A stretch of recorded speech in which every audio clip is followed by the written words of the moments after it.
అన్న అంటే ఇప్పుడు ఏ సినిమాలో చూసుకున్నా మీది ఎక్కువ తాగుబోతు క్యారెక్టర్ ఉంటుంది. అవును. అంటే మీ పేరు కూడా తాగుబోతు రమేష్ అని పేరు అవునవునవును. కానీ ఈ సినిమాలో తాగుబోతు క్యారెక్టర్ అసలు లేదని చెప్తున్నారు కదా! అంటే అదే ఇప్పుడు బేసికల్‌గా గ్యాబు అంటే మనోడు అన్నాడు గదా!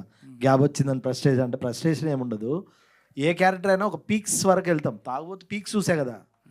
అవి వచ్చినా చేయబుద్ధి గాదు. తెలియకుండా ఆ గ్యాబు. నన్ను నేను కొత్తగా ప్రూవ్ చేసుకోవాలంటే ఇలాంటి సినిమాలు పడాలి. కదా! పేరు అదే ఉంటది. తాగుబోతు Ramesh is a brand. Right? అట్లా అని ప్రతిరోజు తాగితే బాగోదు గదా! ఇంట్లో కూడా రానియరు. అందుకని కొంచెం గ్యాప్ ఇచ్చా. అంటే కొత్తగా ట్రై చేద్దామని. ఇందులో ఎమోషన్ క్యారెక్టర్ ఏమైనా ఉంటదన్న? ఎమోషనల్ క్యారెక్టర్ ఏమైనా ఉంటదా? లేకపోతే ప్రొడ్యూసర్ గారు క్లియర్‌గా చెప్పారు. రమేష్ నవ్విచ్చాడు. ఏ కట్ ఎడిటింగ్‌లో పోయినా అంటే నాదా అంటే నీది కాదన్నాడు.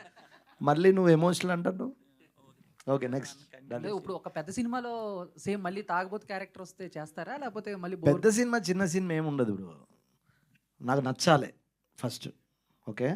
ఇంకోటి ఏంటంటే ఎప్పుడైనా ఇది పెద్ద సినిమా, చిన్న సినిమా అంటే ఏముండదు. నా అవసరం ఉంటే ఎవరైనా పిలుస్తారు కదా!